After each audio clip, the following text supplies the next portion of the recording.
Всем привет, дорогие друзья! Я рад вас приветствовать в своем 6-м уроке по изучению HTML.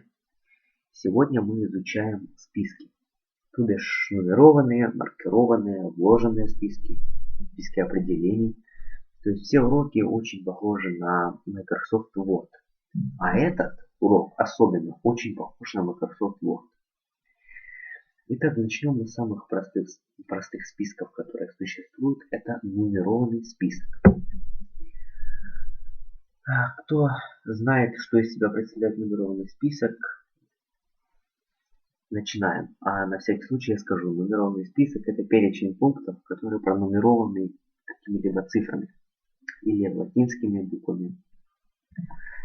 Итак, чтобы указать браузеру, что мы будем работать с нумерованным списком, используется тег all. Он является парным, поэтому для него есть закрывающий тег. Итак, в этом теге all мы должны перечислять пункты нашего списка. Но пункты не просто идут сами по себе через Enter, как обычные строки текста. Каждый пункт должен заключаться в парный тег li. Допустим, у нас есть 3 пункта нашего драгоценного списка номеров. Это будет, скажем, один текст, это будет другой пункт, это будет третий пункт.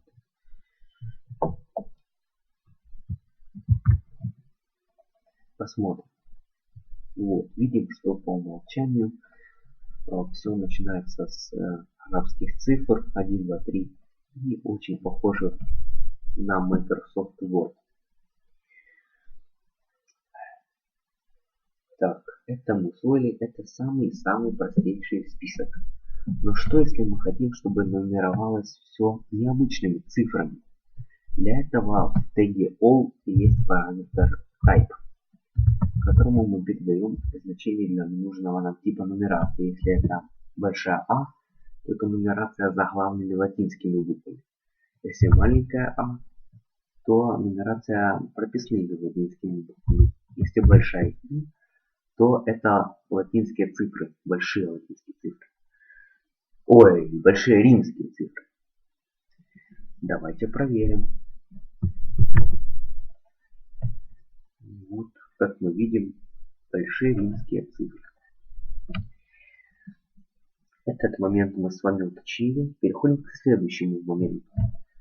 Предположим, что у нас раньше был какой-то список, или вообще предположим, что нам нужно начинать нумерацию не с первого, не с единицы, а, например, с 7 или с 11. То для этого, давайте уберем тип, поставим стандарт. Для этого в теге all используется параметр start, которому мы указываем значение, с какого пункта нам начинать нумерацию. Например, это 64. 64, 65, 66, то есть понятно. Нумерация начинается с указанного значения в параметре start. Но что, например, что нужно, если уберем, если конкретный пункт нашего списка, вот, например, 1, 2, 3. Например, вот этот пункт второй нужно отметить не 2, например, не двоечкой, а начинать его с 5, с 7. То у тега li есть параметр value, которому мы передаем значение, с какого пункта начинать нумерацию в этом пункте. То есть этот пункт будет 12, но и следующие все пункты за эти будут нумероваться по порядку от этого. Вот, если честно, вы хоть что-то поняли из моих слов? Ничего не поняли, поэтому посмотрим на практике.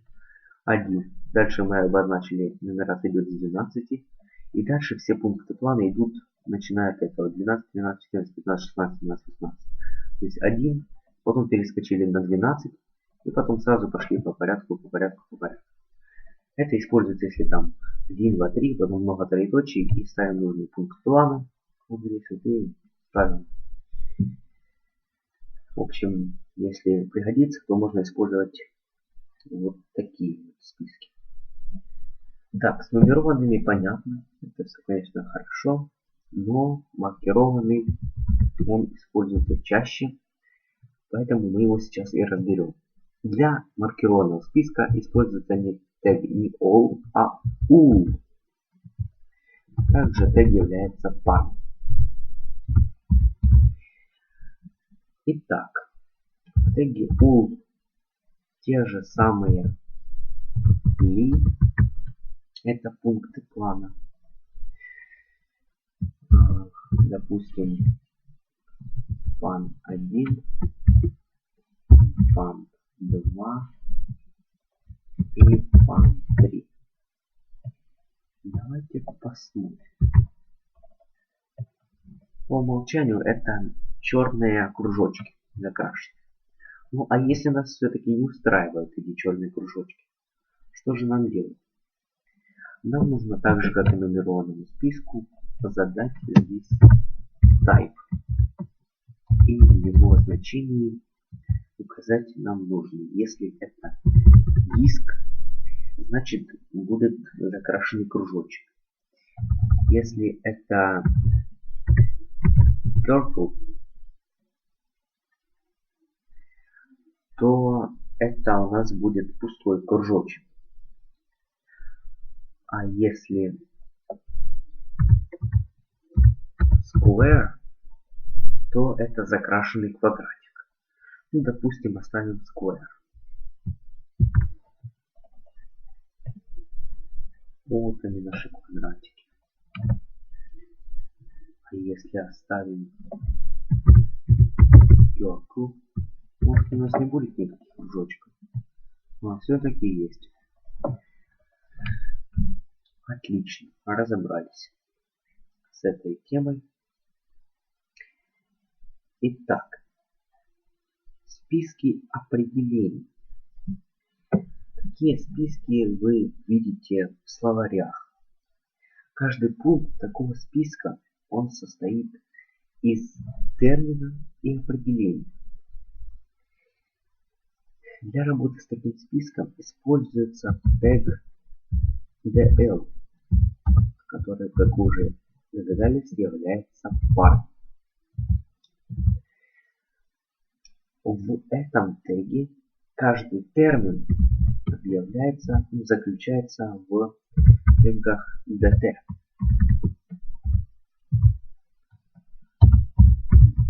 Здесь мы пишем какой-то термин. После этого термина в тегах dd мы пишем определение.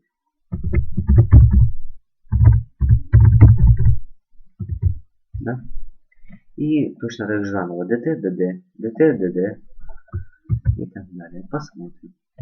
Термин определения. И тут дальше будет термин определения. Так что вот что из себя представляет список определений. Он по сути легкий, поэтому с ним никаких трудностей не бывает. Теперь разберем чуть посложнее тему.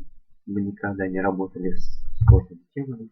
Но это в принципе и не сложно, но все же запутаться можно. Это вложенные списки. Допустим, есть маркированный список, в котором два нумерованных списка. Сразу ставим U. Сейчас я вас еще научу, как не путаться в тегах, если их много. Ставим один пробел. И дальше, как вы знаете, объявляется li. И тут еще один заключительный li. То есть и пишите и проговаривайте себе. В этих тегах li у нас будет первый пункт нашего основного списка. А первый пункт это список. То есть пишем здесь, допустим, склад 1, двоеточие. Дальше, например, all, нумерованный список. All, и заключили его, закрыли сразу, чтобы не путаться. Теперь в этом списке, опять же, наши драгоценные ли. Так, товар 1 и товар 2. Вот, допустим, так. И теперь смотрите. Вот он список вложенный, в котором есть два пункта. А вот он первый пункт нашего основного маркированного списка. Посмотрим просто на результат. Вот он список, и в нем еще два. Давайте немножечко, чуть-чуть усложним. Добавим еще один лист, то есть еще один пункт основного маркированного списка.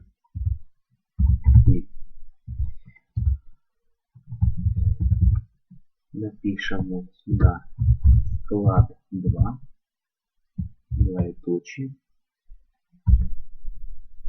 В этом пункте, втором пункте основного списка, будет нумерованный список all.